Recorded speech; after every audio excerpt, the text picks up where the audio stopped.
Hello and welcome to the Palladium podcast. I'm your host, Wolf Tivy, editor of Palladium magazine. Jonah, our editor-in-chief, has been stuffed in a closet somewhere, and we lost Ash somewhere in the cold wastes of Canada, so I'm in charge now. Today we have a very special guest, Nick Pinkston, founder of Plethora, a rapid manufacturing company in San Francisco. He's on to answer our questions, talk about manufacturing industry and what these things look like in the future. So Nick, welcome to the show. Yeah, good to be on. I'm super excited to be on. I've been a fan of the magazine since I had the paper version early on. Yes. With the binding. Yeah. That was at our first Palladium party, at the launch party. We had a very limited edition paper version of the first articles, and that has, I guess, become something of a collector's item. So we always have a question of the week. This week the question is, if you could only use one social media platform forever, what would it be? But email doesn't count. Email's too easy of an answer. Yeah. So for me, I think it would be Twitter, for obvious reasons, or possibly Urbit. I'm pretty bullish on Urbit. Nice. And if Urbit could be the future of social media. And so that's like the big hedge answer. That's for me. Nice. It's funny. I feel like I'm aspirationally want to say Twitter, but I just end up on Facebook all the time. Oh, man. I have these private Facebook groups that are actually awesome. Oh, really? And one of the things about Twitter is you can't say everything on Twitter. Or you piss everyone off or something. I really like these private Facebook groups. I've been trying to be instead of having these screeds in Facebook that no one will see but 20 people, I'm trying to actually how we found this sort of topic was actually on Twitter when I put my first big tweet storm out there. And I got a good reception. Great tweet storm. Yeah, and so I think I'm trying to get more on Twitter actually, just because there's so many more interesting people to engage with. Yeah, I have a Facebook, but I really don't use it, and that's partially deliberate. I just Facebook doesn't feel right. But Twitter, I like Twitter. Twitter is where a lot of important conversations happen. It's really the public forum. That's why. Totally. That's why I think it's great. Totally. Anyways, let's move on to more interesting topics like Palladium stuff. So usually we talk about our recent articles, and we've been publishing some interesting stuff, notably the octopus article. I think it's a very important topic that we'll have to dig into in more depth at some time. But Nick is even more interesting than that, so we'll focus on him. So let's get started. Nick, I've got a few questions to get us started, and then we'll take it where it leads us. So first of all, can you explain your company, Plethora? Sure. Yeah, essentially the point of Plethora, our mission is to make it very easy to go from an idea in your brain to shipping product at scale. Yeah. And so there's sort of two big pieces of this. So, we're making hardware products, anything from a self-driving car to an AR headset, all different stuff in between. So we've done, I can't name the companies, but basically the biggest tech companies on earth, all the way down to people in their garage making some new stuff. And so there's two big pieces of this, and we draw a lot from software analogies. Yeah. So in the same way that in software you type code, you debug it, then you deploy it to a system, it compiles, and then it runs, we take all of those things and made factory and engineering versions of them. Yeah, I looked at some of your talk notes. Oh yeah, and, nice. And that was good. And definitely I saw that emphasis on the software kind of methodology where it's focused on tight iteration, exactly, debugging, just very quickly, fast feedback, the ability to just get your parts quickly and also get information about how it's going to work even before you get it. Totally. So one of the things I look at is engineering metabolism. Right. So if you think about CS, so computer science, it's as fast as you can type and hit enter, the code evaluates and you know if it works. Right. That cycle, you don't get infinite of them. So it's in CS, it's as much as you can think. That's why we're so into Agile and all these team methodologies. Yeah. Because the team is actually the unit of work that's the hardest. In manufacturing, it's in a Gantt chart mentality. So it's you're going to design a bunch of stuff, and that's going to take a while, but then the execution of the manufacturing does too. So that design, build, test loop is a week or a month or a year or whatever your complexity level is. And so what Plethora looked at is okay, what are the major issues in that? And so the overall goal is if I can make a thing faster than you can design it, then you're now the bottleneck. And we want people to be the bottleneck because then we can make better teams, we can augment their engineering. Exactly. So at first we just looked at how can we make a better compiler that will take a 3D model and then put it through a factory and turn it into a real thing. Yeah, so I remember, I used to work in engineering R&D. We were building fuel cells, so I have some familiarity with this process. I remember making out the Gantt charts. It's all right, the next 6 weeks I'm focusing on this prototype that will test this concept that will go into the final product. Sure. And the bottleneck really was a lot of the time, like you can get up a model relatively quickly, as fast as you can think, basically, in a CAD program. But then you have to produce engineering drawings. You have to send it out to the manufacturing guys. They take a while to get it back to you. It costs a whole bunch. Yep. And so that really drags out your iteration times. And so I spent a lot of my time thinking about like, all right, exactly which tests do we have to do? Yeah. And really having to plan that process out. Whereas in software, I've also done some software stuff. It's just, like you say, you have an idea, you figure out how it's going to work, you type it in, you compile, you see if it works, you write some tests for it if you're up to that, if you're into that kind of thing. Yeah. And it's much faster and it's much more focused on the thinking rather than having to plan out this material process. Yeah, and I think that actually it mirrors the creative process more. Yeah. Like you actually are able to because when you're in such a complex system, you actually can't deterministically know everything. So in that case, iteration is the only way you can actually explore a complex system. So your iteration time is like the unit of which your innovation can be. Yeah, and even if actually this is something that I was thinking about in thinking about how to prepare for this, even if in the long term something's going to end up being simple and well characterized and like with mature technology, such that you can just design it all up front. At the time that it's innovation, the physics is uncharacterized. Yeah. Often you're dealing with new phenomena, you're dealing with new technologies and designs, you don't know how they behave, you don't know what the optimal thing is, you haven't reduced it to the simplest possible form. So you really are dealing with this complex system that you don't fully understand. And so you have to do it empirically. And that actually, so you're talking about the complex system of the product space, but there's also the market space. Right. So you're trying to make a thing that succeeds in the market, and so it might physically work, but it might suck in people's minds. Right. So to me, iteration is always sort of reacting to what market space actually looks like. Mm-hmm. And so we actually, in John Boyd, right, they talk about these cycles of the OODA loop. So, the observe, orient, decide, act loop. And you want to be inside the loop of your competition, going faster. So, the market loop, you have to be inside too, so you can react faster than the market is moving, but also your competitors. So, if you want to outcompete your competition by engineering, you have to figure out how to get your iterations faster and how you learn better in order to do that. Yeah. So you guys are aimed at basically shortening that OODA loop in hardware manufacturing. Exactly. And really it's what we've done right now is 1% of the overall vision. So there are other companies that I'm going to start that are also working on their stuff. So this is my third company in the space, and each one of them keeps getting more and more broad in its application. Great. But I think that the main issue is that the engineering process has evolved with basically in service of the tools being slow in a certain way. It's not actually thought of how do we make a better engineering process to do this and then made tools for itself. And one of the issues is the tools are so damn hard to make. All of CAD software was developed by military and huge corporations to serve their interests, which back in the day were giant machines that needed Gantt charts, and we didn't have the kind of stuff to keep track of that. So CAD was made a certain way, and computing power wasn't even enough to do any more than that. So this is something I've thought about in my various past lives and hobby projects.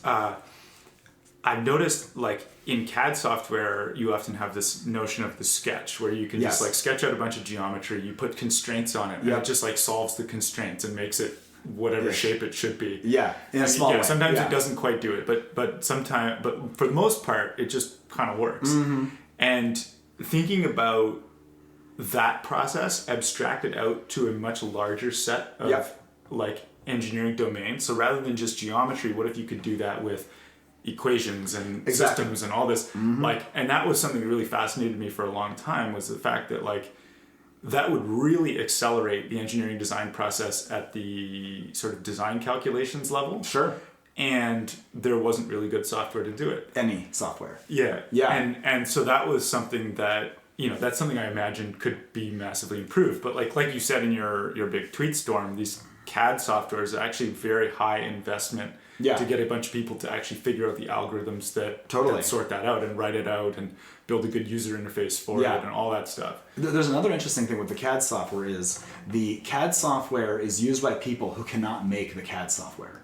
So there's actually an open source kernel that was basically a company that went bankrupt and became Open Cascade. Right. And that was never able to be made into real CAD. And my theory here is that like, unlike say, Apache or one of the like classic code bases that was open source, people who use Apache can improve Apache. People who use, CAD software can't write CAD software. Yeah, they're not going to write patches for it. They're not going to be like, oh, actually, I need this feature, so I'll just code that up, right? So, like, even having the open source community wanting to do this, and everyone wants this, it just isn't going to happen. You need, like, a large concentration of people who have, like, PhDs in mathematics, all coordinated very closely to make good CAD software. Right. And that's why there's only 2 kernels that exist now, basically. Right. So it's inherently kind of the cathedral model rather than the bazaar. Yeah, totally. Yeah. All right. Yeah. So that's okay. So you're looking at basically like you're talking about this much larger vision where you're starting to look at problems like that, but you're starting with this quickening the iteration loop stuff. Totally. And like, how do we, so I had a company previous to this where I was actually making software that would just make the quoting part easier, and then we found vendors who were the factories to make stuff. Right. But the issue is when we looked at the time savings, like, the quoting process is annoying and finding good vendors is long. But once you get a vendor relationship, it's okay. But the vendor is still the big problem. And it's because that manufacturing, even though it's like quote unquote automated, like, CNC machining technology is what we use. And that's, already very widespread. And, for people listening who don't know about that, like, it's basically like you take a block of metal or plastic and you use the thing that looks like a drill bit to cut away the stuff you don't want. And what's left is the part. So that's been around since like the 50s. And the tool path can be generated automatically by the Not software.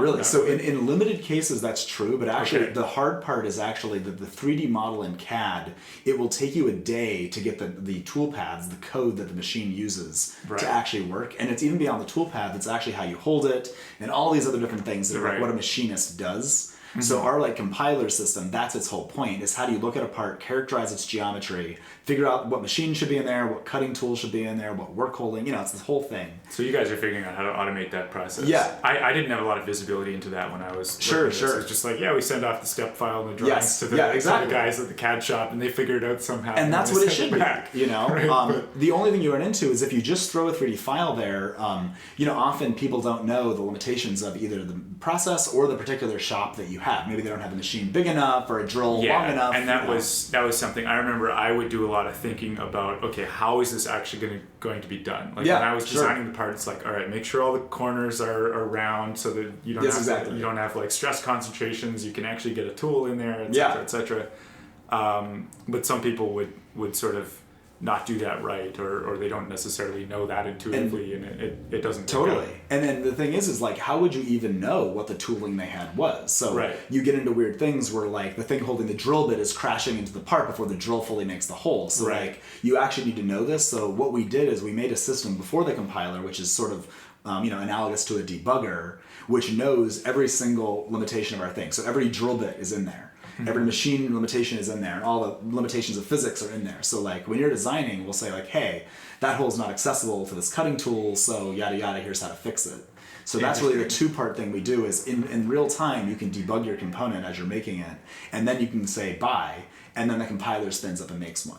And that's really the whole core of it, is being able to go through the whole process quickly. And so your system works by embedding into the CAD software with your piece of software, so that you can watch what they're doing and give feedback in real time. Exactly, yeah. So they're just hitting like analyze, in like a second it gives you results, and then you can adjust. Yeah, cool.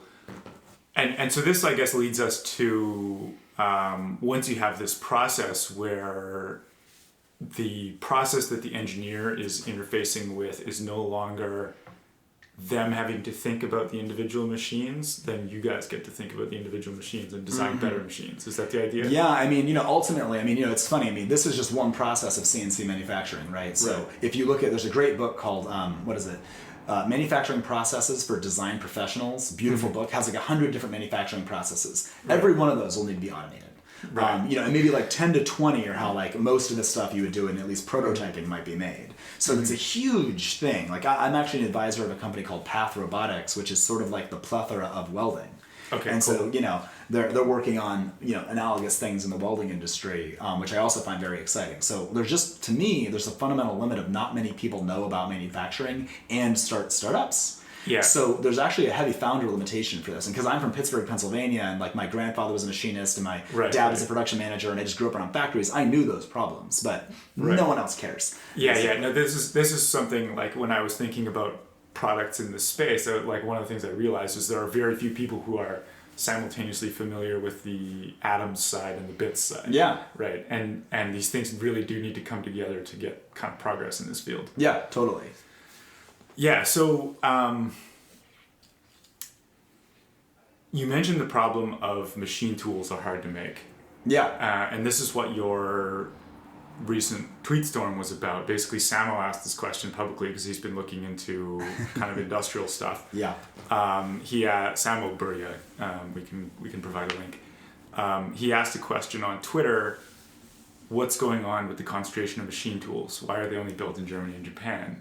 And like what happened to the American industry? Yeah. What happened to the British industry, etc. And then so you went in with a bunch of history in the topic and discussion of the big capital investments that are required to do that kind of stuff, and sort of where it all went, what all happened. Sure. So if you could go over your thesis in that area, that would be great. Yeah, I mean, to kind of run through it, it was sort of like looking at so what even is a machine tool, right? So it's interesting, there's this thing called the product space that I really love, and it actually looks back at what are the core industries to make everything. Uh-huh. And so most things that you encounter with are made using some molded processes or something, and molds are cut using machine tools, which is what we're talking about. Yeah, so machine tools here are like lathes and CNC mills. Technically, it's anything that's a machine that does work. So machining is the thing that are lathes and mills that we had to invent, and basically it allows us to make precision parts, which before there were only blacksmiths, and you either pounded shit with a hammer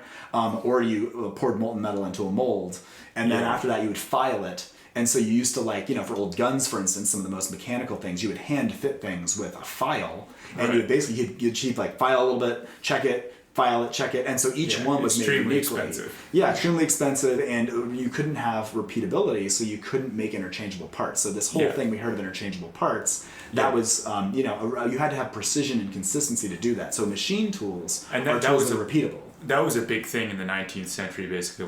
The replaceable parts was this holy grail in manufacturing. And this, I don't know the history very well in here, but there was sort of the American system of manufacturing, which I think was related to that. But it was this big effort. It wasn't to get there. It wasn't just something that happened accidentally, basically. Yeah, it was certainly deliberate, and a lot of people tried. And actually, the American system, and I forget the guy who was the one who invented this, actually was a fraud, and the rifles never did have interchangeable parts from his system. Interesting. Yeah, so the government ordered a bunch of muskets or something, and he made 10 that you could do this with, but it was extremely painstaking and manual. It was not using because he was process. manually fitting them across each other. Yeah, and so, so that's what happened. But yeah, over time, a big thesis of this is that a lot of government investment vis-a-vis military, usually investment in the American case, was put into this to make interchangeable parts for war, various implements in that way, and then it leaked down to everything else. So as is often the case. I mean, basically, some things need really high capital investment. The biggest entities around are states. Yeah. So they're going to be able to make the biggest investments. States, in terms of their engineering needs, the largest engineering need of a state is basically war. Yeah. So, a lot of stuff comes from war. Yeah. I mean, the first production system that made anything like interchangeable parts actually, I believe, was in Florence, maybe Venice, and it was the one of the arms production systems of maybe the 1400s was kind of mass producing muskets in a certain consistent way. And then there were block and tackle systems in the 1600s in England where there were purpose-built machine tools just to cut the pulley assemblies for big ships. And then we got into muskets and stuff in the Americas. But, we kind of fast forwarded through the creation of machine tools and precision, which was how you take it by hand and use a file to, there's all these ways of making. But once you have accurate machine tools, the issue was you needed very good machinists to do it, right? So you could even say that the public education system focuses on calculus at the end because you're supposed to make steam engines and machine tools, and you knew that you need to know that math so you can make the mechanisms to do that, And so we needed people who could run those machines, and so that's why high school kind of did that. Yeah, of course, these things have kind of drifted apart since then, and of course, no longer really. Yeah, calculus is almost like a vestigial math that we learned that is maybe not even more applicable to most people's lives than it was previously.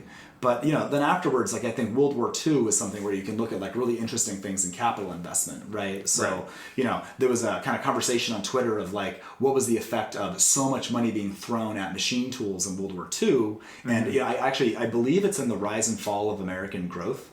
That book has this chart that shows like the modernization, like how old are the machine tools over time. And in World War II, you see like the youth of the machine tools go way up. So fewer and fewer,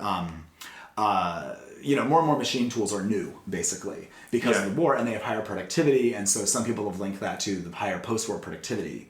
Oh, because all the stuff got replaced as part of a big capital investment. Exactly, so we just bought more new stuff. But, right after that, the Air Force is trying to beat the Russians in the airplane game. And so, Operation Paperclip took a bunch of engineers and shit from the Germans. And so one of those that's things... how we got to the moon. I mean, von Braun, famously. One of the guys, I don't know who it was, but there were people who built these giant heavy presses in the heavy press program. Yeah, you mentioned that in the tweet. Yeah, and so like they have a bunch of them that are still in Cleveland from like the 50s or something that were made. Basically, every airplane commercial you've flown in has parts from these things in Cleveland. They make giant aluminum forgings, basically. And that's for like wing spars or something? Yeah, exactly. It's like the big parts that are made all at once, and they cost like $1 million each. And Boeing got really good at working on them once they made them. Yeah, it's crazy. But that was direct government knowledge that had to do that. And then to make the dies for those things, it was then very complicated geometry. And so the Air Force asked MIT, and then there's this kind of guy who went around famously like trying to get up support for computer-controlled machine tools. And so MIT and this guy went together and made the first computer-controlled machine tool, which the program was... The CNC machine. Exactly, or what they called NC machine at the time, because it was just numerical control. And it's kind of funny, there's a good book that's called Forces of Production, which talks about, it's called A Social History of Industrial Automation, and it talks about the race between numerical control, which was programming, which he's kind of a Marxist, and he talks about like, oh, well, the engineers would program, and then operators would execute those programs on the machine tools, not knowing how to do their own code, which, he kind of paints as a dehumanizing thing. And there was a sort of another approach people took called the playback system, where you would have a manual machine tool and a professional, kind of union machinist would make the part once, and then you could put it on like repeat mode. Interestingly, any error that guy would have put into the part would be maintained through every piece, so it wasn't as repeatable. Yeah, well, I remember that reminds me of Kurt Vonnegut's novel Play Your Piano. Okay, I haven't read it. It's pretty obscure, but it people tell me to read it all the time. Actually, it's about the automation of manufacturing and all its social effects, and everyone gets unemployed and blah blah blah. Okay. But I don't think the sociology was that great from that one, but it had that system where things were played back by tape. Oh, interesting. To run the machines. Yeah, and like the NC stuff was on tape as well. It just was who was generating that tape. Was it, was it an engineer or was it a guy in the it was a recorded tape. And weirdly, these ideas kind of came together in what's called CAM software now. So like I believe the Air Force again made a system where instead of programming like individual lines of code, like that looks like just regular like programming language, you could just click on stuff in 3D to program it, and that's known as CAM software. Yeah, and that's how we generate the CNC G code, I guess it's called. Usually. Yeah. People used to just program in G code directly. Yeah, that's crazy. Yeah, I know. And people actually, it's crazy. Even today, 70% of G code is generated by people who are just right next to the machine. Really? And the reason for that is most parts are actually just cleaning up castings. So like if you think about like an engine block, it comes out of a foundry as a rough near net shape, as they would call it, piece, and then you have to like bore the cylinders and tap the holes, and so you really just have to know what the bore to bore dimensions are, and you just kind of program that into the machine, and people kind of guess and check their way to it working a lot of the times. That's kind of crazy. That's really neat. Yeah. Okay, so then that's sort of the big capital investments in the 50s, and then in the 70s and 80s we had a lot of offshoring, and Japan and Germany ended up with these industries. Yeah. And so it's interesting. So one of the things that we found sort of in that tweet thread is that like I believe it was in the 60s or 70s, the top 10 automated machine tool, CNC machine tool companies were American. Right. So the entire industry was here and we had invented it. Right. And then by the 80s, Fanuc, a single company in Japan, had 50% market share in machine tools globally. Yeah. So what happened? That's crazy. Yeah. It's crazy. And Fanuc, like actually, they make basically the controller or the brain for 70% of the machine tools today. Wow. And they don't make the tool necessarily, but they make the hard part, the thing that converts the computer stuff into motor movements. And they also make the motors and the sort of linear motion systems that are the hard bits. That's the tricky part, because there's backlash in the system, right? Like you can't just get the motor to tick a certain amount of steps and have an easy translation between that and like actual motion space. There's so much. Because there's like slop in the ball bearings, there's slop in the gears, there's all kinds of stuff. And it's crazy. So like the people who actually make the machine tools just buy everything from Fanuc, basically, or people like Fanuc. Right. And so, they're basically mechanical guys or just machinists, and they are buying off-the-shelf components, and they know how to make metal. And even that is crazy, because the metal actually is, everything is actually jello in the world. Nothing is hard. So you might think cast iron is hard, but actually it's drooping all the time. Like at Plethora, we're on the water, and there are actually times when like the tide comes in or something, and the machines go out, because the concrete is moving slightly and the machines move slightly, and that means they go slightly out of square, or this kind of stuff. So it's like actually crazy how much you have to do. So there's all this kind of computational stuff you do to compensate for that. Right. That's crazy. And so, one of the questions was like, why did America stop investing in machine tool companies? And my like, I don't know if I've ever seen an actual study that says, but my like anecdotal thing here is like, one, it was cool in like the 50s and 60s to do manufacturing, and it was a big competitive advantage for the country, and we had an industrial policy such that we kind of like invested a lot up front. These initial companies were actually profitable because like there was a lot of innovation to do, and so people just hadn't commoditized it yet. By the time we got to the 70s and 80s, everyone else, like Japan, was like, we really want some of this stuff. And so they made their own industrial policies that made these companies and then supported them with like low interest loans and all this stuff to make them that way. I think it was Fujitsu in the story that actually was the one who, made Fanuc actually internally. And so that's because probably Fujitsu is getting a bunch of money from the government too, because it's one of the like Heretsus or whatever that are, one of the big and so there's I've looked at like these economic transitions over the latter half of the 20th century before, and one of the big things that strikes me is how much of an economic transition there was in about 1973. Well, that's the classic productivity wage thing on the chart. Right? So that's one of the things that happens there is productivity continues to go up, but the wages don't. Yes. After 73. Yep. You get the oil shock, you get the gold standard. Sure. You get Watergate. There's actually like on many graphs, like about half of graphs that you might expect to be correlated with the health of society or the health of the economy or whatever. There's something going on in 1973. And I've always wondered like what happened there. Sure. And so one of the things that, anecdotally looking through this stuff, you get things like, Font Brown retires around then. Kelly from what's his first name? Which Kelly? Skunkworks guy. Oh, yeah, I forget his name, but okay, interesting. He retires around then. Mueller from NASA also retires around then. And basically what you have is like the entire generation that was educated before the war and was active through the war retires in the early 70s. And then you simultaneously have a bunch of political upheaval, changes in how the economy is run, etc. So like something changed there basically, and it changed how we do the industrial policy basically. It's interesting. And also like I wonder like what the bureaucracies were doing at that time. Like it feels like post World War II we had really good institutions, and like people were like ambitious, and you could like actually there's a great book called American Genesis, which actually is like the industrial history from 1870 to 1970. And I think it's funny that it's bounded by 1970. And throughout that book there's like kind of two big periods of like say FDR time and like maybe like I don't know, like not just the FDR, but like this whole thing of like when like the second industrial revolution with like trains and railroads and everything happened. And there were people who were like bureaucratic entrepreneurs who were building out pieces of the federal bureaucracy when you could actually have like, here's a person, hire people and do it. And it was almost like a startup. Where you just can't do that anymore. Like so that's the FDR regime, and then after the war as well. Like, they're building out the CIA, they're building out all these NASA, they're building out all these big parts of the government. And it's like, there's a lot of founding going on, founding of institutions. But then a lot of the guys who did that retire in the early 70s, and I guess they failed the succession problem. Ossification might be just the natural course of things. Whatever it was, the energy ran out. And now we're kind of cruising. Also, like, what's interesting, I've been thinking about this a lot, is like when you have such a run, like I think right now China's in a run where it's like, there's the development curve and it's like an S curve, and they're in like the steepest part of the S curve, or just got through the steepest part. Yeah. And at that time we just did too. It was like from, 1870, 1970, that was like our steepest part of the S curve. And it's easy to be an optimist when your material conditions are changing all the time for the better. Yeah. You're like, yeah, of course we'll make future investments. Like we just did that for 50 years and it was all great.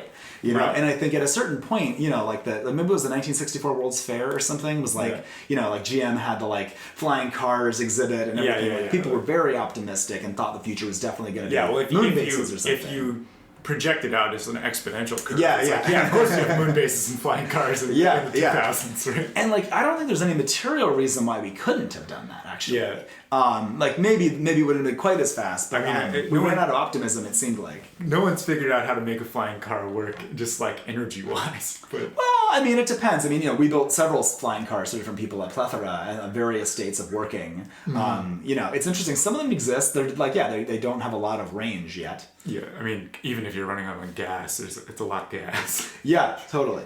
And I guess, in the 50s and 60s, they were also doing things like nuclear reactors in your car. Yeah. And stuff like that. So, who knows our RTG would just fly forever. Yeah. Yeah, but the energy densities on that one's not quite good enough. Yes. But I'm for beta voltaics with tritium batteries, but... Yeah. Yeah, I guess the trouble with tritium is you can't turn it off. Anyways, we're getting too deep into that stuff. But, so we lost all this stuff in the 70s and 80s somehow through. And there's another piece here, actually. Okay, go on. So, like, I think not only did, like, there was this thing that came out in the 50s and 60s where it was still innovative. Like, machine tools were like the web or something. Right.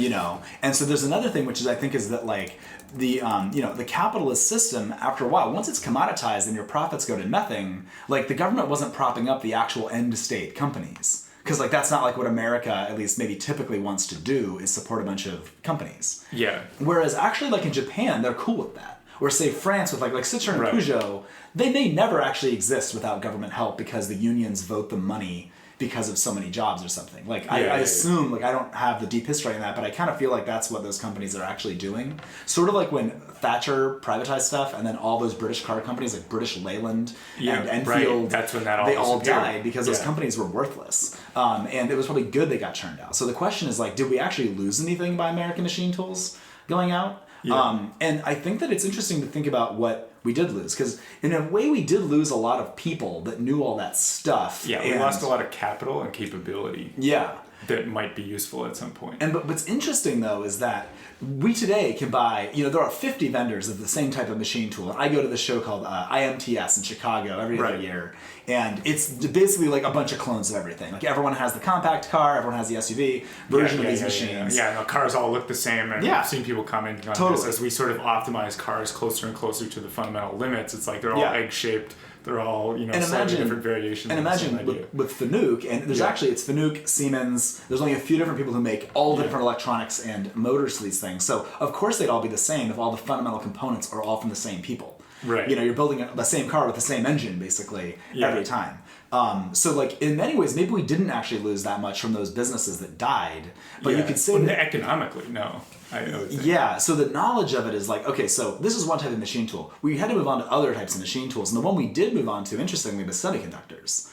So, we still have Lam Research, Applied Materials. There's a bunch of these companies that are the leaders, top 5 companies. Mm-hmm. I think 4 of the 5 are U.S. companies that make machine tools to make chips. Mm-hmm. So I think that's really interesting. Although what we've increasingly lost to say people like Taiwan Semiconductor are the people who do the actual manufacturing of the chips. So we're still making the fancy equipment, but we're losing it, the actual production to like Taiwan Semi, which is interesting. So the people who are really good at setting up the chip fabs are maybe over there now. Yeah, and this is something where like the classic economic arguments for free trade. It's like, oh, well, let whoever wants to do it, right? Mm-hmm. And let whoever's good at it do it. And that's more prosperous for everyone. But once you start to get into the geopolitics and the competition between spheres of influence, that's when it matters where the stuff is. And China has been really, really interesting in how they've done very aggressive policy. Like, I don't know if you saw like the sort of prisoner's dilemma that was not passed by the high-speed trains of China. So like basically, it was like, I think it's someone in France, I forget who, but one of the people in France, it was Bombardier of Canada, it was Siemens, and it was whoever from Japan who does theirs. So there were like 5 companies or 4 companies or something that have all the high-speed trains. And so China basically played them all against each other, and they're like, okay, we're going to give the contract to whoever basically moves the plant over here and does slowly import substitution of Chinese parts. And then eventually they just figured out how to make the trains and just made them in China.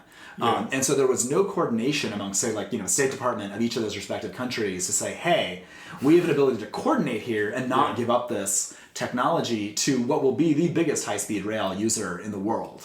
And there could have been a lot of transfer of wealth from our technical know-how, and they just took it, which is really smart. I mean, it totally makes sense. They're definitely, the Chinese are very shrewd these days. They're definitely playing the game well, and I think until quite recently, no one was worried about that. It's insane. It's weird because I remember asking people this, 10 years ago. Yeah. Like, it seems like these graphs in China are going to yield something really crazy. Right. And I was just thinking, I must be missing something. I'm not like some scholar of this, you know?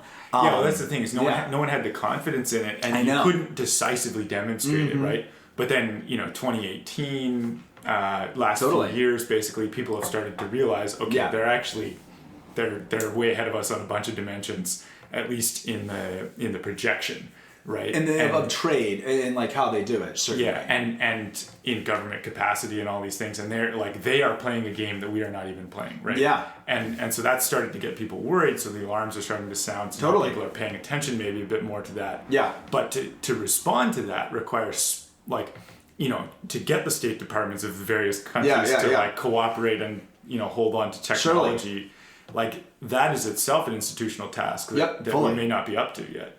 Yeah, it'll take a while to spin up. I think we were up to it. This is the thing, is like we've actually regressed from the 60s when the US was the clear Western dominance. But if you're not using a capability, it kind of fully atrophies away. It goes away. We also voted it away in some ways. Like, there were actually, I remember looking at this of like, where does the long-term planning of the US government actually sit?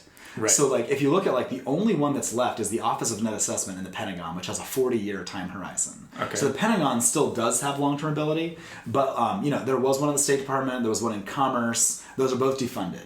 Interesting. And actually, I believe, I don't know if this is true, but I'd heard something about, like, Newt back in, 90s or whatever, voted these out, and he had his own private organizations that did think tank stuff like this, because he's like a big nerd, and he wanted the money too. That's like a cynical way of reading it. Yeah. And then the congressional offices that used to be researchers apparently defunded too. So what's interesting is like, when I talked to my friend who's like deep into this, into the government, I was like, hey, where does this live? And he's like, oh, it doesn't. Like, there's a 4-year cycle of presidents, like, have fun, And so, when you look at that, it's like, it doesn't seem like we have this long-term ability anymore outside of the military. And it's interesting because like the military are the people, weirdly, who are the almost like still the best bureaucracy in a sense. Yeah, you do see them still thinking long-term, like where is this all going? Like DARPA, the only like effective like VC or whatever in the government is DARPA, who actually has a really interesting model where the partners, in effect, the program managers, can only stay between 3 to 5 years max.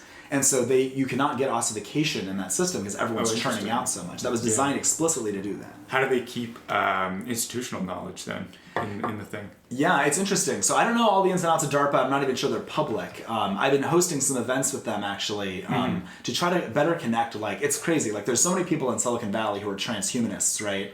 And so I had my friend Justin, who's the head of the biotechnology office at DARPA. He was out here, and so I hosted a thing at this biotech incubator, Indie Bio, in San Francisco. And he gave a half-hour talk that was like brain-computer interfaces, like flying drones through your mind, vaccines that make anything, like can kill any disease. Like these things they're working on, where it's like, this is the transhumanist shit. Like, if you want to fund that shit, the military is already doing that.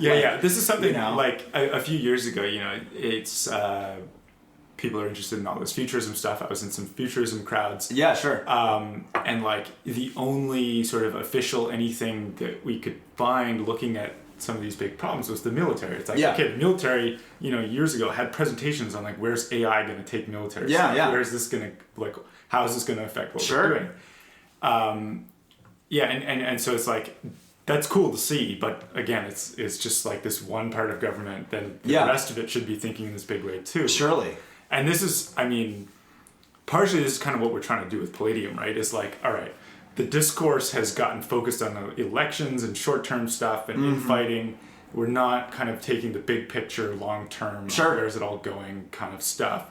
And so what we're trying to do with Palladium is like, all right, what does the ruling class have to know about? How do we look at the world? Let's build up at least like a small culture here of people actually looking at these big questions and trying to think over that long term. Sure. And ideally we can help spark some of these changes that can create these longer term institutions. Sure.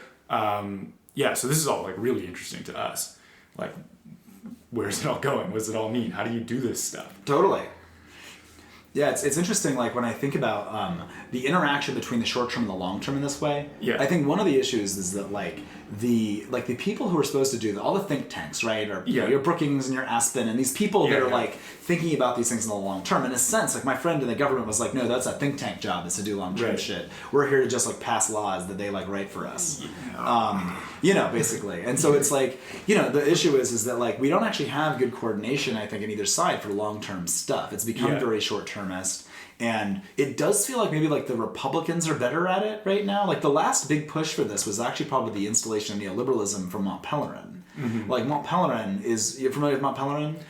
So it's going to that. Yeah, I mean, for people who haven't realized, like, basically, like, a lot of philosophers, like, like your Hayek and Friedman and these guys kind of got together in, like, I think it's like the 50s, and even still happens today, but it's not the arch dudes of that era. Yeah. And they basically put together what we would call neoliberalism now. Yeah. And then there were people, I think it was the DuPont brothers, were, like, the people who actually bankrolled the whole thing, and they were reacting to FDR and this whole thing. And so they basically had, like, a very, like deliberate plan of like, okay, like we need to make the Cato Institute and Federalist Society, like all these things. With like Reagan and Thatcher. Ultimately, yeah. Because remember, there's that Milton Friedman quote that says like, you solve the problems of today with the ideas lying around. And you're basically always waiting for the crisis, and then you pick up the ideas lying around. So our idea is to have, or our method is to have good ideas lying around. And if you look, there's a really good book called Invisible Hands, which tracks like this thing from like maybe the 30s when FDR was like the trigger for a lot of this backlash, all the way to the 80s when it was like fully implemented. Right. And so you can see like a lot of neoliberal policies did clear some of that, and like it's seemingly like the bureaucracy crystallized in a bad way, and Reagan was like, okay, big government's bad, blow that shit away, and then let the market do it. Maybe that was an overcorrection in some ways, but it did blow away some sclerosis, perhaps. That was a useful cleanup. Like it was it clears out some of the brush. Even if it didn't fully revitalize the system. Yeah, so now we have to react and revitalize. I mean, to me, there's just... revitalization is really an important thing right now. And both parties, the big parties, the Democrats and Republicans, are both like kind of in disarray right now. Fully, yeah. Like you got Trump just completely blew up the Republican Party. Amazing, and then like the Democrat Party is just like... It's never been coherent. There's factions within it. It's not going anywhere. I mean, they are at least, the whole Green New Deal, they're kind of harkening back to a FDR-esque, let's do a big which is thing. Good, right? Like, let's think about state capacity. Let's build up big visions and so on. But unfortunately, like, the big visions they have are not...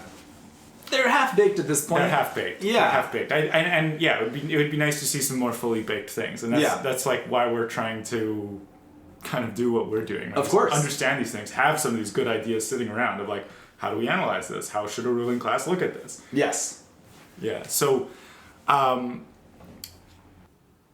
what, more broadly, like I'm interested in like the state of manufacturing and industry and so on in America, and like where's it going right now? Like, are we losing more, or is there a resurgence coming, or like are we looking at a wider sphere beyond America? Sure. Or like just I'd like to know your thoughts on that, because you're right in it.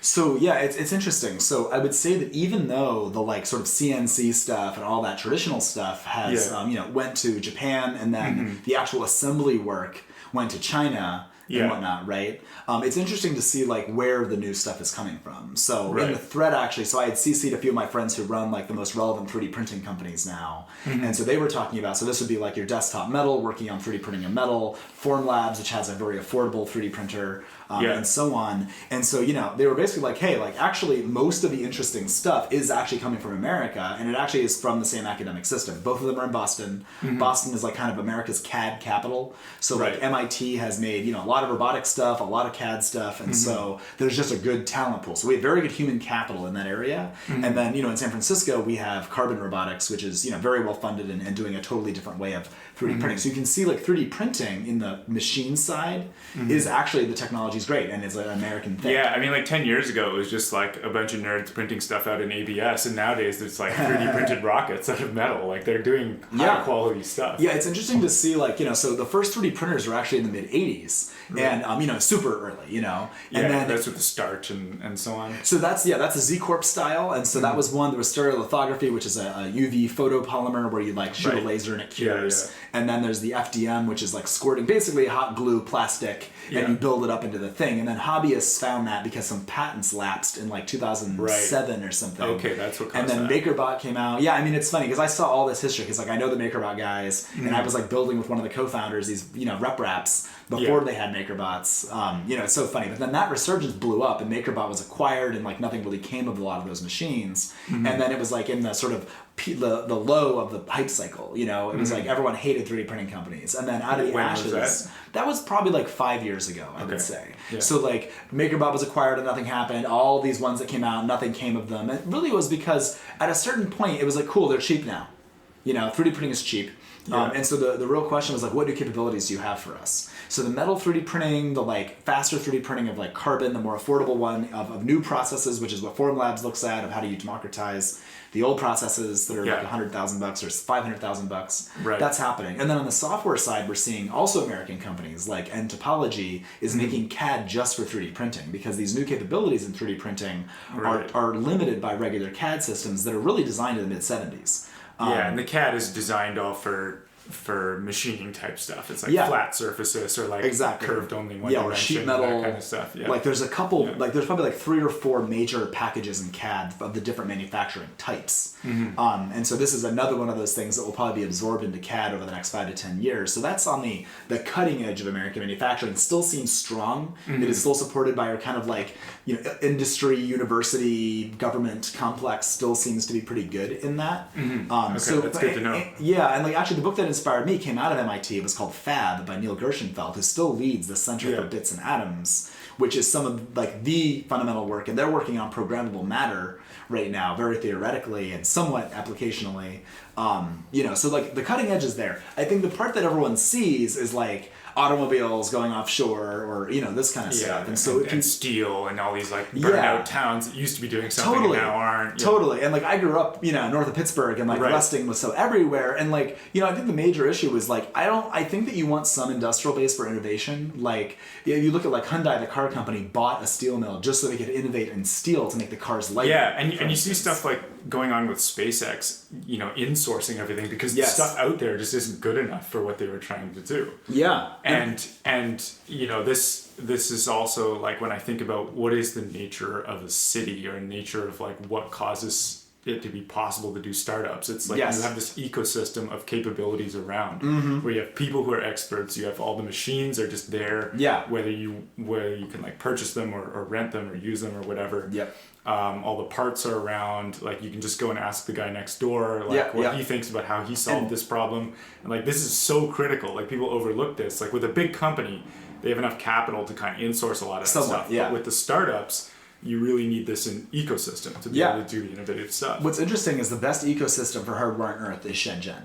Right. And so before I started Plethora, I went over to Shenzhen, and there's an area in downtown Shenzhen called Huaqiangbei, and that is the electronics market. It's a whole district of like 10-story buildings where you're just buying capacitors and motors and stuff. Right. It's crazy. Yeah. And if you're building something, you just go out there and get the stuff. And you're like, hey, I need 1 million of these. We're like, cool. We have a warehouse on the outside of town. We'll like truck that to you today. I mean, it's that kind of town, and there are people who are like, it's the depth of which there is expertise in like medical fasteners. Waterproofing, like just the people exist, that's part of it. I would say that probably one thing that China benefits from, and I don't have data on this, but I just think it's true, is that like more smart people go into manufacturing in China. I would say here it's not been cool probably since the 70s or 80s to do that. And like when I know a lot of the people who are like the heads of these things, and they're like from an older generation. I feel like they want to retire.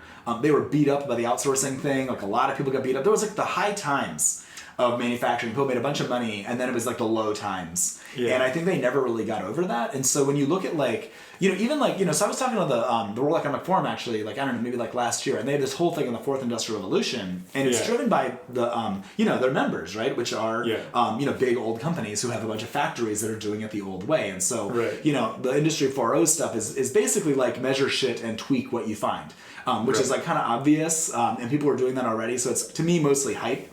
Right. But one of the things that was funny is that the manufacturers see it as just manufacturing, and that's actually the wrong view for innovation. Manufacturing has to be coupled with engineering. So like, if you think on the internet, we would never think about like, let's just think about it in data centers. Like it's all about the data centers, build giant data centers. No, like the engineers are directly on the metal of AWS. They're programming a terminal that is directly talking to the factory, right? Which is a data center. So for me, the fact that it's framed as manufacturing and their members make them frame it that way, because I was like, hey, like where's the mechanical engineering or any of the like engineering side? And they're like, yeah, that's a good point. Like our members didn't ask for that. And I think this is actually part of the problem is like manufacturing, there isn't a lot of vision right now. It's like, what do you mean we got like GE was like, oh yeah, we have machines from the 50s, don't even have computers. How do we even do this? Like that's the kind of thing, it's like rearward looking, like let's make the legacy stuff still work because I'm trying to get another 2% net income out of this thing. And, like famously, I think it was Jamie Miller, who was the CFO, still is the CFO, was like, 1% a year, net income returns. And it's like, that's not an innovation kind of environment, right? Yeah. And this gets me thinking of like the nature of more innovative stuff versus more established stuff. So in the innovative stuff, you really have to be, what you're saying is you have to be very holistic in the thing. The engineer is designing like, because you have to find those bottlenecks, right? And the bottlenecks might be outside of your traditional little sphere. Yep. You have to have a very holistic view of like, all right, that's where the bottleneck is. We can fix that to get this part better. And it's like you build the new thing by looking at like all of the inputs and all of the processes. And you're on the line. Yeah, like and you're it's right hard to work for. It's hard to work for Apple because they know this really well, and so you're always flying to China to like basically tweak every little thing. Yeah, you've got to be there. And this is, and even like, you fly to the factory, that's like pretty distant. You compare that to Skunkworks. Yeah. Like how Kelly had them. It's like, okay, we've got a hangar and the offices are in the hangar. Yeah. That's the best way for sure. Yeah. And so, yes, this is this very integrated, holistic process to be able to do new things, but that's also inefficient, right? In the long, like once you have an established process that's inefficient, and you like as an industry matures, it kind of like breaks out into its individual components. You've got like, all right, we now know how to do things. Now let's do each part well. Yeah, they specialize after a while, which should provide inter-firm competition, which will lead to better services. Yeah, but it doesn't break the paradigm, right? It like optimizes the paradigm, but it doesn't bring a new paradigm. Yep. And so that's, I think, the trap you're describing is like, okay, you've got maturity of an industry, but it's mature within a particular paradigm, and this like competition between service providers and like commodity service providers, that doesn't provide paradigm innovation. Yeah. What provides paradigm innovation is the vertical integration and the having the engineers right on the line and so on. And so it occurs to me that actually can't really be done without huge capital investment or otherwise some kind of big subsidy to make that work. And in China, they've got lots of capital investment, and they do tricks with the currency to keep the wages low. Even so they're building a lot of stuff and shipping it to everyone, the wages are not rising as fast as you might think. Though they are actually more than Mexico now in the coasts. Right. So if you look at it, like they're still like, they still want standard of living increases, but like now China is now outsourcing to like Africa and like other Asian countries. With Belt and Road and so on, which we've talked about before. Yes. They're trying to outsource, but they are. My point is they are managing the problem from the perspective of like, all right, what is actually the level of like innovation versus optimization kind of. And they're subsidizing it directly. Like you can actually get subsidies to put robots in your system now, and it's kind of funny to think about that for China. Right. But like they want to see these productivity increases, and they're actually lagging on robot deployment. Like I remember seeing numbers the other day that was like basically South Korea has like 4 or 5 times a robot per industrial worker per capita than the United States. Right. And the United States is like maybe like 2 or 3 times China. And so it's like China's really far behind on robot deployment. So China's very human heavy. Yeah, exactly. Which kind of makes sense. They want to keep a lot of full employment and keep the people from the provinces being able to onboard to modern society. Like that all makes sense to me. But yeah, I think they're now like, okay, cool, now switch gears and then throw robots and everything. You know? Yeah, well, and they do a lot of long-term planning. Like they're thinking about, okay, we need to have a transition to a more service style economy in the future, or like people not just doing these like raw labor jobs as much. Fully, yeah. And so they're like, all right, well, this is actually going to change the shape of cities and so on. So they're building cities, like in anticipation of that kind of transition. It's crazy the kind of sort of forward-looking stuff they're doing. On the other hand, of course, a lot of it like ends up being sort of misapplied and badly founded, and like they build ghost cities. They're essentially real estate scams. I feel like that they're totally. And I feel like in some ways like China and maybe a joke way is almost like the biggest practitioner of MMT, where it's like they're like, oh, that didn't work, cool, just write it off, that's our own bank, and so they just wasted a bunch of limestone and natural gas they dug out of the ground, but like that's it, in a sense. Totally. But they make the the food that they feed those people too, so it's like in a sense like they've drawn their balance sheet down on a like resources perspective, but like you kind of can in a sense. So like I remember seeing recently that like they're solving for effectiveness, not efficiency right now. Yeah, and that's I think really what you do want to do. Like I remember this is one of these sort of abstract principles I've learned over the years, is like raw throughput is often much more important than like efficiency. Yeah. This is like the fat startup. Like people talk about lean in the beginning, but actually at a certain point you have to go fat. Yeah. And like, first you're doing unscalable things, quote unquote, and then you figure out like how to throw money at engineers. Like Zenefits tried to do this to like an explosive degree, right? And it blew up just because of some other issues. But like sometimes it doesn't work out. Yeah, sometimes it doesn't work. But I think that in a sense you kind of do want to do that. And this is like what the blitz scaling thing is, right, in the startup world. Interesting. Yeah. So you were saying like back to like what like U.S. policy, what it is now, and then maybe like where do we go with it industrially? Yeah. I mean, where would you like to see it go? Like given, I imagine you've thought about this a lot. Sure. Like thinking from a strategic perspective of like, okay, we're in competition with China. Yeah. We've got to think about how to keep all our capabilities at least somewhat in-house. Yeah. Well, there's some we've got to keep everyone fed, etc. Like what do you? How are you looking at this? Well, I mean, I think there's a couple things to say what will happen. I mean, one, I think it's true that like there's a weird thing in the long term where like once technology exists, then the question is like, well, how would you produce it? So say that China were to surpass us in 20 years in at least certain products. So they already, maybe they already have 5G. Yeah. If they have high-speed trains, we don't have high-speed trains. Yeah, exactly. Although, I mean, we could build them now. We could build them. Theoretically. If we had the political will. Exactly. So, I mean, we have like, that's certainly like the institutional and bureaucratic improvements we have to have certainly need to happen for any of this to really work. Yeah. But let's assume that like we can get our shit together over the next couple decades, which, I don't know, I kind of feel like we are. No, I see a lot of people like not... I mean, I went into this, what we're doing here with Palladium, from engineering because I realized that the big problems that we're facing as a society are on the human side. Yes. And not on the technology side. Yeah, fully. And yeah, so it's like, okay, I'm working on that problem, but then I also meet other people who are looking at this, and I am actually optimistic that we can sort these things out.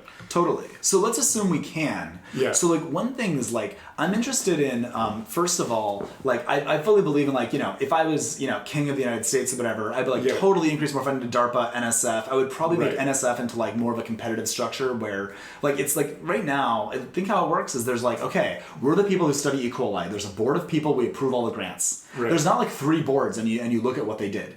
There's not like venture capital funds where like the worst ones die, Right. So I would like the NSF actually to have a lot more funding, but actually some kind of competition in the outcomes. This is actually what DARPA does really well. Competition between the rival groups. Rival groups who are trying to achieve something. Agencies. Yeah. And so like, they're right now more like banks in how they think about it. It's like, okay, incremental steps on E. coli so we can show certain benefits. But like in the DARPA sense, they actually are like, say the biotechnology office, I know that like what Justin was saying is like, okay, any of my program managers can just cut checks up to a certain amount and I just say, do it, pull the trigger, just do it. And so they're like angel investors. Yeah. They're like government angel investors. And then he's like, okay, this one's doing really good. That guy gets a higher limit or gets to stay longer or whatever. And so I love that kind of management. I would love to see like our funding ability at the top to fund fundamental R&D, because that's where new companies are going to take that R&D. And it's like the CNC thing. It was the Air Force, then it turned into this great industry, eventually gets commoditized, and then who cares? But like that's how the economy goes, and hopefully along the way you'll build other capabilities that build on those capabilities, and you'll still have companies,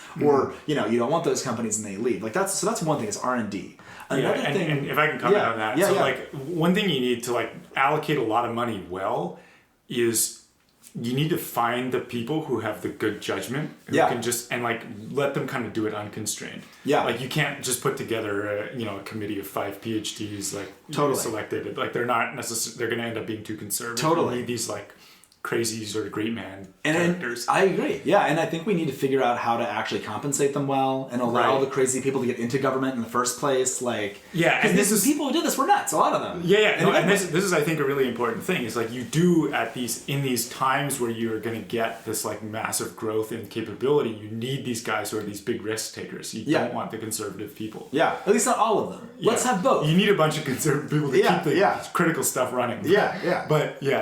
But to really get the innovation, you need a bunch of crazies. But there's that reminds me of like Lee Kuan Yew's government in Singapore.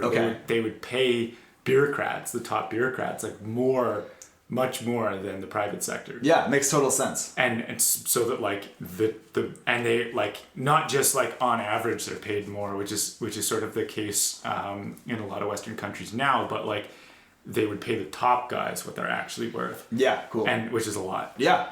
And so that's an interesting thing that you kind of have to do. But one thing I wanted to get into here a little bit is a lot of these like money allocation things are fundamentally like political patronage or like political conflict and so on. Surely. And so you have this interesting balance in society that you have to strike between productive competition and like destructive political competition. Yeah. Like, so they are in fact going to be kind of representatives of different factions, like fighting over the resources and allocating them and so on. And you have to make sure, like this is one of the big jobs of government actually, like especially the very top of government.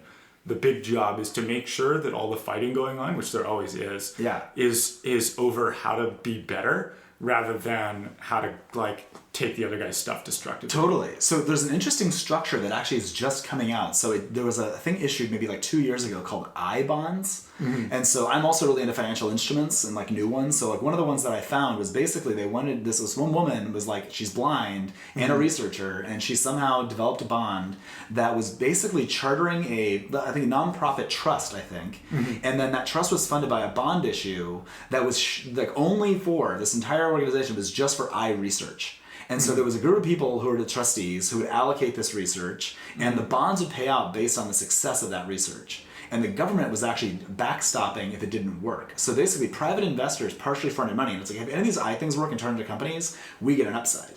And the government's like, we'll get an upside too, but we'll also protect your downside to make market rate returns so investors actually want to put money into these bonds. And so this is one particular structure where it's sort of like a social impact bond was another structure like this. And what the social impact bond was is like, for a very basic example, imagine you wanted to vaccinate a bunch of kids in some country and you wanted the market to like figure out how to get the cheapest way. And so you would issue these bonds and people would be able to say, I'm the person who knows how to make vaccines. The government has money. And then there's this group of people who are poor who don't have vaccines. Let's clear this market. And so the government would say, okay, we'll pay for success. So we issue these bonds, and if you can actually do it cheaper than we say, then you get to keep all that money. The auditing was hard, though. So that's the trick, is like you have to be able to measure it well, or it doesn't work. So in reacting to this hard audit problem of social impact bonds, they said, okay, maybe let's just say the auditing is almost impossible. So let's actually just say in the I bond that like any wealth made, here's how we're going to allocate it, and here's how we'll backstop it if we don't get enough wealth to make a market rate return, and then the investors would get the money. So it's almost like, how can we encourage capital to come in, at a market rate? Just do something in this space, not auditing what it did necessarily, except that it made money. It's like, well, capital won't invest if it's bullshit. So first of all, it's like, we don't know how they're doing it. They might have their own experts. We don't even necessarily know what they're doing. Yeah. So like, that's the thing, is it's actually like, you don't have to audit, just make it a price model. So then that's what this thing does. And so then the government's just like, we're going to let you guys do your thing. We're going to give a piece because we're taking some risk off the table for you. Yeah. And I think structures like that, where they like actually chartered a trust to pursue, eye research, we could just repeat that on many different things. So then you avoid the political game, because it's a pseudo-private, but like public-private partnership. But it's, unless the trustees are the political issue here, but I don't think people would invest in it that way. Because like, if I'm due diligencing as a big company, I'm not going to be like, oh, these are a bunch of sycophants. So maybe there are institutions that could get around. And I think there are definitely a lot of such things, and each structure is going to kind of work in some limited exactly area, right? Yeah. Like that only works when you can have certain types of characterization of the impact, totally, or characterization of what you're trying to do, or like the space you're operating in, and so on. Yeah, and then there's this, of course, larger issue where you can't always do that, and so someone at the top of government has to like just kind of do it on judgment at some point. But so there's another piece of this policy that I think, this is the most radical thing that I think, like in this space, is basically like, there's nothing stopping the U.S. from changing how intellectual property works vis-a-vis our response to China. Right. So say the 5G thing, like we can reverse engineer that shit and make our own 5G based on theirs. What's stopping us from doing that? Like, oh, we don't like it. We just like opened the chips and did it. So like, that may actually be a thing where it's like, oh, you're not playing ball with us, we won't play ball with you. We'll just absorb all your good technology. And the question is like, okay, so what would prevent us from doing that? So circuit boards are easy. We have our own chip people. So, maybe they have better semiconductor fabs ultimately. They've got their 6 nanometer technology. And now we're doing, intelligence community is acquiring shit in the same way theirs is doing it to us. Yeah. And maybe that's just the game. And like, there's another interesting thing, which is around how reverse engineering occurs. Mm-hmm. So we're actually like, to me, coming into a golden era of reverse engineering. Mm-hmm. So like, what we have now is the ability, like, a lot of equations are one way. It's really hard to develop something, but once you see it, like a drug, it's easy to copy. Right. And so like, most things are that. Most consumer electronics, there's not some secret sauce. It's like, if you opened up the Apple chip, you poured nitric acid on it and looked at it, you'd be able to take that and make your own, because it's just a bunch of ARM cores and some glue. If you wanted to spend the money. And even then, it's not actually that special, so no one does it. But if you did have some nuclear reactor inside, it's pretty rare. Yeah. The things that are nuclear reactors, though, you can reverse engineer them better as well. So like, maybe we should actually be funding an entire apparatus technology of how to reverse engineer and just absorb all the best technology and take it ourselves. So if they're not playing within, make the WTO, WTO 2.0, whatever, it's like, oh, cool. Like, we're just going to take your shit, because like, that's how the world works now. And maybe the people who are these open source components, like there's Against Intellectual Monopoly is like the book that like goes over like all the issues with intellectual monopoly and property. And maybe we want to actually support that system and undercut them from that way. And this is something where like, you look at sort of patent law in the past, and during wars, like these eras of competition, it may or may not be a war, but during these eras of competition, governments often find like the patents are actually really, like the patents end up really locked up, and they have to force a bunch of people there's a law to give up the patents. Yep, totally. Like what happened in World War I with aviation, like all the different companies who held different parts of the puzzle for building airplanes. Yeah. And so they were, the government basically had to say like, all right, look, you guys are going to share the patents. Yeah, that's cool. And the like patents and the copyright and all this stuff ends up getting gets a lot of like captured by the industry fully to protect like monopoly interests, unfortunately. And so like maybe some competition can spur reform there. There's a legal thing here, but there's also the technical thing of reverse engineering. So like, what's interesting is that like ML systems are great at figuring out what's going on. So for instance, like there are now, I believe Fraunhofer in Germany is working on CAT scanning technology that can get to a micron resolution, fully 3D. So you could put like an iPhone in there and it would tell you the chipset, all the things in the circuit board. It actually has a spectral analysis that will tell you what the materials of it are. It's actually nearly a copy machine for reality. So like that, right now it's like thousandths of an inch, so it's not quite detailed enough for everything. Yeah. But if you take those fuzzy models that you get out of CAT scans and put them through an ML system, you would then have a CAD file fully. So like what I always thought of is like, if you put that CAD file into like the Plethora in its ultimate conception, it would just make it, right? So it's almost like you could actually do replicator. Yeah, basically, you'd have a copy machine for reality. And that technology is like maybe 10 to 20 years away from maturity. Okay, that's And crazy. if that's true, it's like that any invention can just be reverse engineered instantly, you know, in a sense, unless there's some super secret thing. The only thing that goes back on is actually quantum shit, because simulation technology, vis-a-vis like if you can take the nuclear reactor in the product, because it's got to be in something, right? Yeah. And you can figure out like, okay, like in effect, all hardware is open source because you get the thing. Yeah. And so like you're able to open it up and figure that out, and then the simulator can actually guess and check, also using ML situations to do that. It's just simulators are gated on their computational complexity. So a lot of people predict that like quantum systems will be able to solve these simulation things really well. You know, hence, you know, DNA and protein, and this is like the classic problems that, you know, like I remember Rigetti Quantum, I think, talks a lot about like protein folding. And that may be actually technology of the future that are the most relevant are biotechnologies anyway. But even physical technologies, you know, ML and quantum will help make the simulations faster and less power intensive, right? And this resource intensive, which will also drive, you know, reverse engineering. So let's anyway, that's a whole let's suppose thing. you could do like full reverse engineering, like you could copy anything that you could find.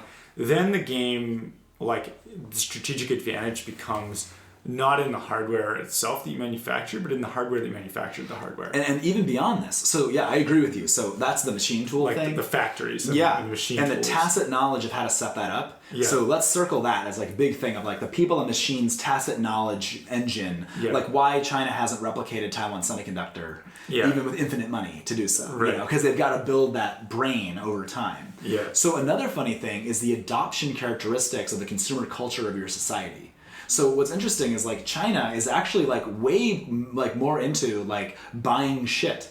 Like it's like they're a newly rich country, and a lot of people like went from like poverty to having something, and they're like, cool, a cheap VR system that my friends will think is cool and breaks in like 10 days. Cool, it's still cool, and that actually lets people sell into markets in a more innovative way. Like there's a reason why the first like genetically modified baby was in China. Like I think it's just more permissive in many ways. Yeah, and like that adoption may actually increase their ability to make innovation in a consumer sense that will drive adoption. Right, because the consumerism is this big subsidy on just like, can you deploy something? Yeah, and I think it might also just be like Western values as well. Like I think in some ways, like we, you know, in the States are, and maybe definitely in Europe, are maybe a little more snobbish in this way. Like we want the iPhone to be perfect, and you know, if your phone breaks and it's cheap, then you're like considered a rube or something for being screwed. Right. Where in China, it's like, yeah, man, everyone just buying this shit. It's like cool, right? It's like I feel like they're a little bit more permissive. That's interesting. You know, that's interesting. Of course, that's related to the flip side of that is like the. What's that word? Like chabugo or something, like good enough? Yeah, I don't know if I got the right word, but where they like, you know, you hear these horror stories of like tin cans instead of rebar and concrete and stuff. And the Shanzai too, which is actually their like, I think it means like Green Mountain or something, and basically like it's the culture of like pirating, where like people are like, you know, you just pay the guy to give you the design, and he does it because that's like more than his annual salary, you know, to have like $5,000 or something, and then you can, you know, then you can do all your own stuff using their technology, and it's like that is pretty rampant, I think, over there, and sort of does lead to innovation in many ways. Yeah, and this is interesting. It's like how strong do you actually want your IP law regime to be? Like in China, they have gone with this model where like people are just stealing IP from each other, for certain stuff, each other all over the place. So the startup ecosystem in China is like extremely cutthroat. Yeah. For that reason. Whereas in the West, we've kind of like we've got pretty strong protections there, and so it leads to, I guess, a different set of problems. Like you can't do as big kind of private investment in technology without good IP law. On the other hand, they've got other mechanisms for doing that.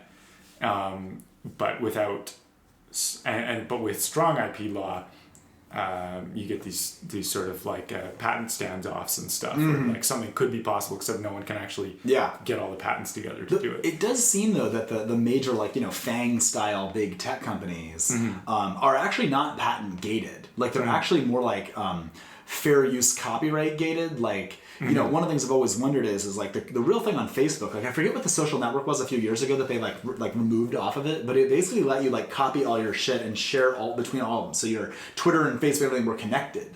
Right. Yeah, and they hated that. Yeah, Twitter, it was like Twitter and Facebook both changed their like API interface to not allow that, basically. And what's interesting though is that like, in the the FCC for phones, kind of famously, if you flip over a receiver phone, it says this device must accept all interference and generate no interference.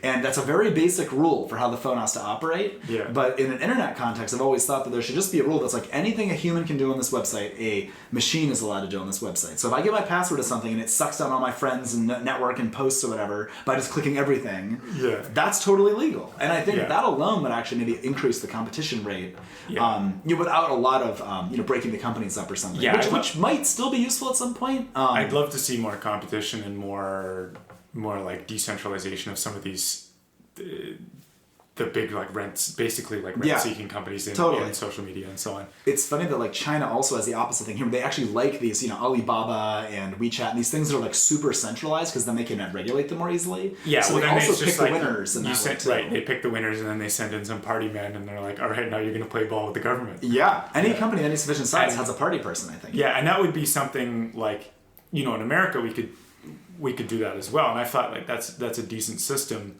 Now I don't know, there's obviously ups and downs to it, but like you could imagine you have every company past a certain size has a more formal party office in the thing from the government, because like right now it's not like we don't have stuff like that. Like the companies play ball with the State Department and the Department of Defense and like NSA and all the political factions and so on. Sure. Like, they have to pick sides and play ball. Surely.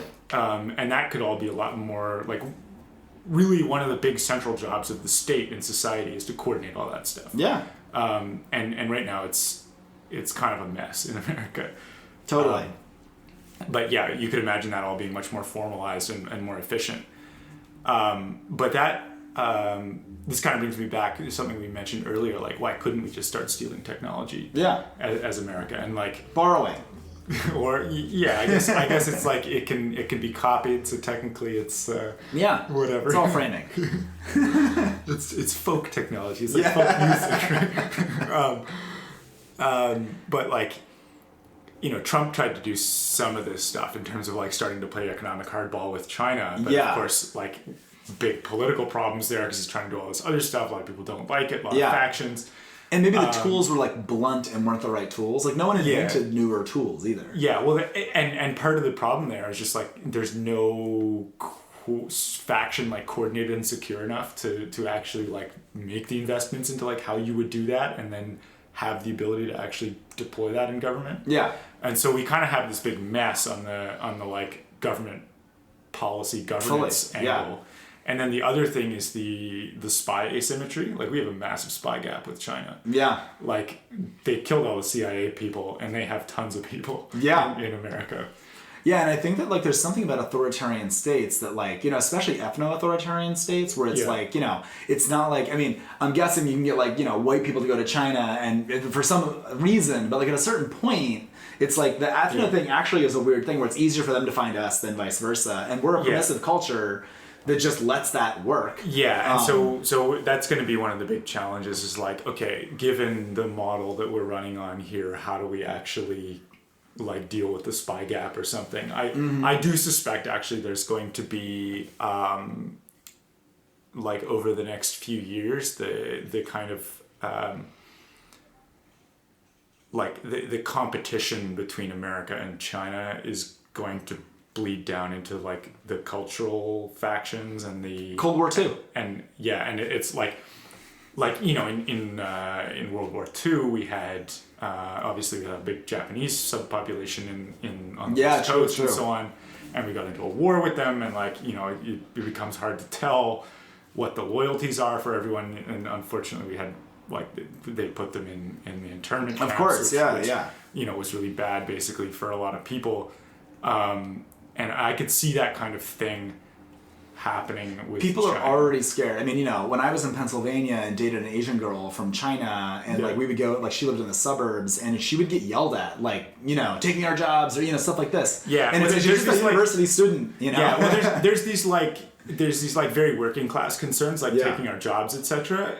Which like those are valid concerns, but they're not bubbling up to the top levels right now, whereas the national security concerns aren't going to be something that bubbles up. Well, it already is, right? I mean, I think that, I run into CFIUS, which is like the financial thing of like Chinese venture capital and what you can take or not, but not even just the government stuff from CFIUS, but like there's also, when I have like VCs from China or something like this, and I'm like, I'm like a little bit freaked out because I'm like, hey, like, people ask like very specific questions. Yeah, are these guys VCs or spies? Yeah, and like I don't know. Like sometimes I wonder, like, it's like, there's a lot of money in China. A lot of people know about manufacturing, so like, totally. There's probably a lot of experts in China who would be great. And even if they were those people, who's to say that the government's like, oh, you like, you're going to do this because you must, Yeah. And no, they call them up and they say, so like they couldn't even say no, right? So it's not even like the most ethical people in the world, but like if your livelihood is at stake, you have to do it. And that just, it's a really unfortunate thing.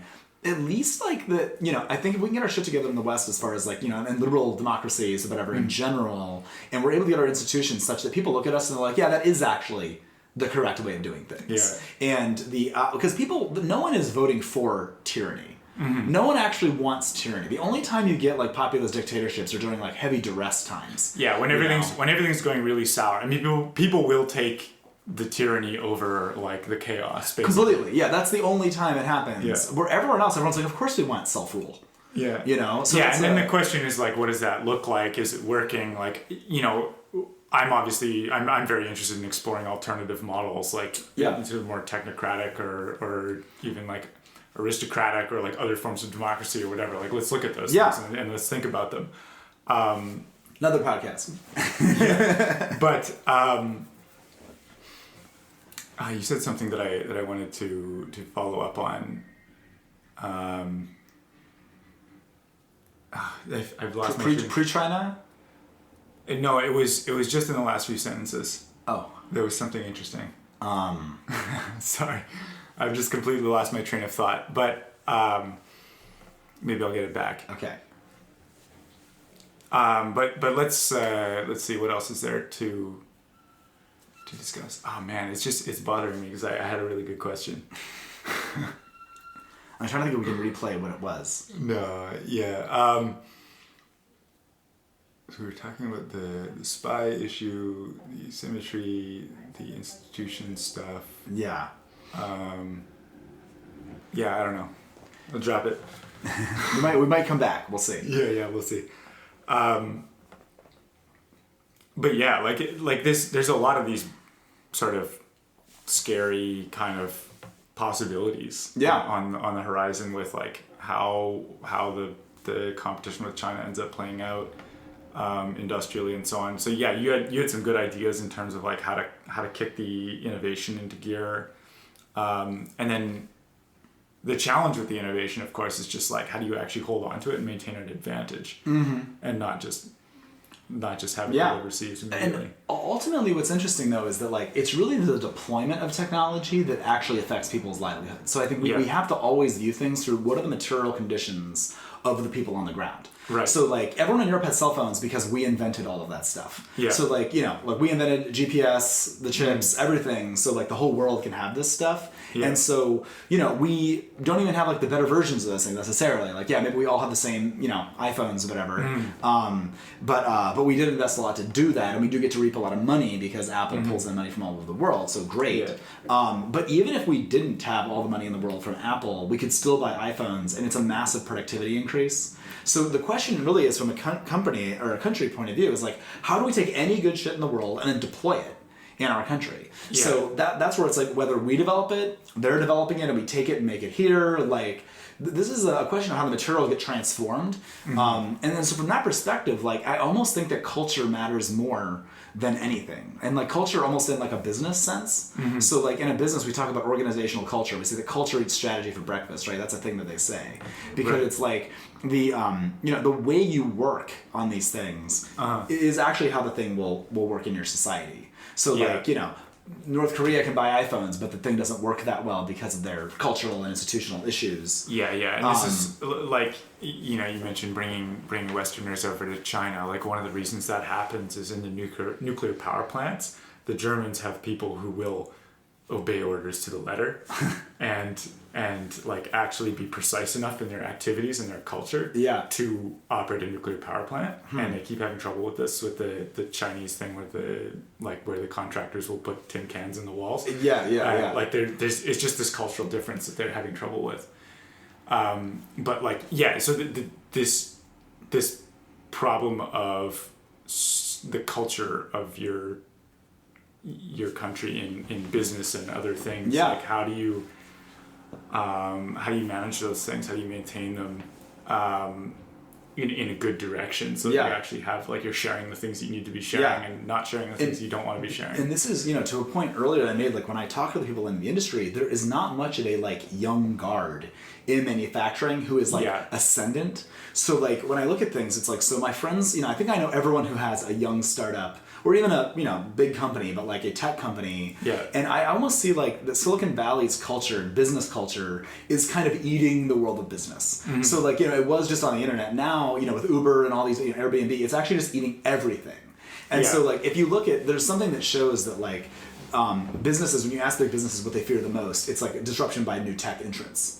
So like everything is just how do we get disrupted by these new kids. And so what that means is like they're trying to get, like famously like Eric Ries goes to GE and tells them about lean startup stuff. And now he just came up with a book maybe a year ago that was like, how do you do entrepreneurship to bring this culture into your company? So we're basically like exporting Silicon Valley culture everywhere. And I think it's interesting to think of it as like a cultural export, because now like every city in the world has a startup incubator, an angel scene. They're all reading Hacker News and TechCrunch every day. It's actually a global culture. I wonder how much of that is like it's Silicon Valley culture versus this is just how the young people operate these days, and you just need to bring in young people. I see. I don't think it's just young people, because I actually think of it as like, so this is like a little off topic, but like I see, there was this Atlanticism was a thing that like the East Coast of the United States and Western Europe were like in this special bond together, the Washington Consensus, all this stuff.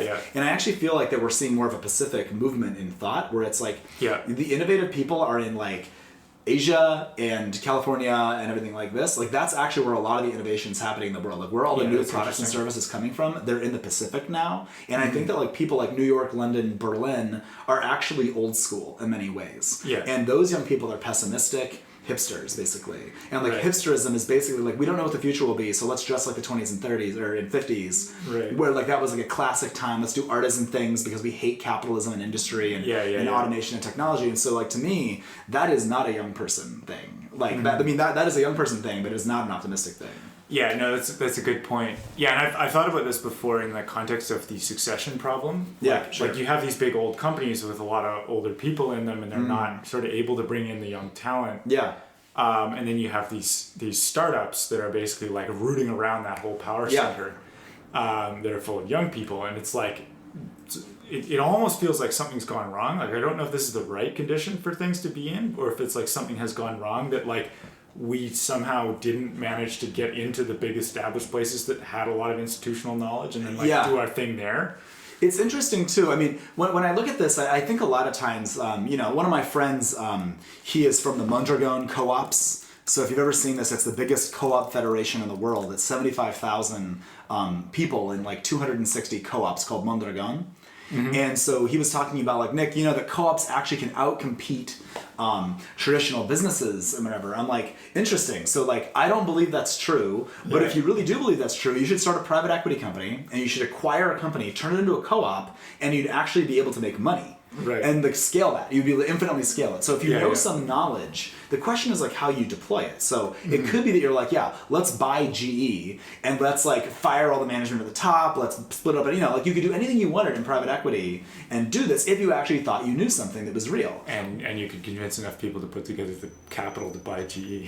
But it wouldn't be that bad. I mean, if you really, so this is the thing, it's not believable, which is why you can't do that. Like people fully believe like in the 90s PE where you could like, go in there, fire people, do some synergy stuff, roll them up together and like, and you could get another, lever it up and you'd get like 50% out. That was the standard PE model people believed in. And I think that like a lot of the stuff, like you do the like both of these together and you're like, okay, you could buy GE or you could start 20 startups that fully obviate the need for GE, which is cheaper and less risky, probably the startups. And so like at that point, it's like, why do we even need GE? So their tacit knowledge can the startups just learn that or hire those people? Because corporations are not monolithic things. They're actually just pieces of paper that coordinate people together. And that tacit knowledge that, those people organize together, they can divest those business units out. Or you can hire whole teams. Right. So I guess the question then is basically like, how much do you need kind of like new structures and new forms and new strategies in the market overall versus just new people. Yeah. And that like whether that trade-off goes one way or the other capital sort of decides where the people go. I think that novel capital intensity is actually a big thing here. So what are the big old companies? So like novel stuff would be like the Boeing Everett facility. They're giant manufacturing things. So you cannot make a 747 without the tooling.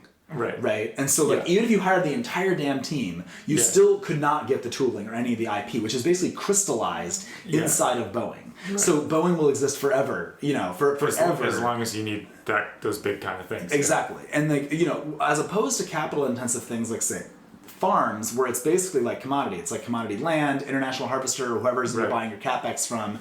And you could just be like, let's start our own ADM today. And it would be no different. So it's a total commodity management thing. And maybe they just have land cheaply and that's the entire point of ADM, Whereas like, say like a steel mill of a particular kind is like CapEx specifically made and the people specifically trained. That's really hard to compete with, Right. So I think in a sense, a lot of these things are actually not, like the tacit knowledge is acquirable because it's in the people. Yeah, tacit knowledge that's in people, But some tacit knowledge in effect is crystallized in physical things. Yes. Or maybe even code bases, which are very hard. Yeah, this particular thing is, and like these particular people are only valuable attached to that thing. Yeah, attached to that thing, or like have the most value attached to that thing. Exactly. And thus that thing stays as the center. Yeah. And that's why you acquire those companies. So that's when the PE model works. Yeah. It's like, we think that steel mill actually should be run differently, so we're going to acquire that really fancy team and technology, blow away the dumb management team, have our own sales channels that are different. You can iterate around that core tacit assemblage of people and tooling or whatever. Mm-hmm. And so this brings us back actually to part of your diagnosis of like what happened in the 70s and 80s with the machine tooling was you kind of had the thesis that those activities were viewed as like unprofitable or they were unprofitable. Yeah. And so they actually got cut. Yep, totally. Yeah, I think that it's interesting to think if it was probably the right business decision for those companies. Like in many ways, like, there's these big tool companies, they're trying to be profitable, so they do divestitures to get cash, and, and maybe those things just die, some of them just purely die. Yeah, the right idea for the companies, and then I guess like there's also this larger question of like, is this the right thing for America? Yeah. Was it the right thing to have the landscape and incentives set up that they would do that? Yeah, and we lost the human capital, like these assemblages in a sense, likely that could have produced other things. Yeah. And we do see a pretty high conservatism in machine tools. And like I have a bunch of ideas for how to reinvent various kinds of machine tools. Awesome. I'm looking forward to other startups, right? Yeah. But I think that they weren't happening because it's so hard to make these things. There's no investor appetite for it. Even today, like, in the beginning, everyone thought it was crazy to raise money for a factory, and people hated the factory. And only after many years of me actually having to do it and succeeding at it were they actually able to do it. But and this is really one of the big ways in which cultures and countries get stuck in believing that something, or like in not being able to do something, is like people don't believe in it. Yeah. Like just ambiently, people don't believe in it, so the most talented people won't work on it. Yeah, exactly. The biggest capital won't go into it, etc. Like, and like so much of it just comes down to like, can you get that crazy guy who makes that investment of time and money to start the thing off, prove it enough that it can start to become self-sustaining and prove it to other people. And society needs to be optimistic as a whole to actually believe that it's cool to elect these people, right? I mean, to me, like there's this link between like, so I think the material conditions of a society, so say like China, their generations are said to be like 5 years, not 25 years, because the difference in lifestyle is so high because they're in the middle of the S-curve. Yeah. So like when you see that, it's a lot easier to think that it'll just keep going. And then now we're at some like, the West is at like the peak of the development curve and we don't know where we're going. It's very like 3% growth or something at the best, and so it's harder to think these things will pay off. So you don't make these long-term investments because you're really scarcity minded and conservative. And I wonder though that like in these environments where everyone's really scarcity mindset and conservative, you can get people restarting the growth by, if you're thinking on a longer time scale, you can like outcompete that more conservative mindset. Yeah, and that's what venture capital did. And that's how it gets kicked up again. Totally. And like the government ossified and didn't do as good at venture capital as it could have. But even though there was a lot of good things, but we could make it better. The venture capital guys have 10-year fund horizons, and that's better than Wall Street that has like, HFT style, like trade the public equities, or nanosecond fund horizon. Yeah, or maybe private equity of a 2 or 3 year fund horizon, So like there are longer fund horizons, and that's where all the money was made. Like the modern economy was only there because we actually got a good venture community to do that, Yeah, I'm thinking back now to like some report that I saw a few years ago where some big investor people were expecting over the next couple decades like a bull market in politics, like that there was going to be like a bunch of things blown open in such a way that like smart people were going to start going into politics again. And I think we are seeing the beginning of that, where people are going, and not politics in the narrow sense of like elections and stuff, but the larger sense of the big human institutions, the big central human institutions of our society. Totally. And I think that's how we get out of like coming off the top of that S curve. Is like how we get out of that back into growth is you have to, like the bottleneck in many ways now is those big human institutions at the center. And so like, that's what I'm interested in. Totally. Yeah. I'm with you. Anyways, it's been an hour and a half. Yeah. Let's cut this off. This has been awesome. Yeah, this is great. Thank you so much for coming on the show. This was a great conversation. I hope the audience learned something. I definitely learned some stuff. So, so again, for the audience, this is Nick Pinkston, founder of Plethora, and hopefully many more great projects in the future. And I'm Wolf Tivy, editor of Palladium. And that's all for now. See you next time. All right. Thank you.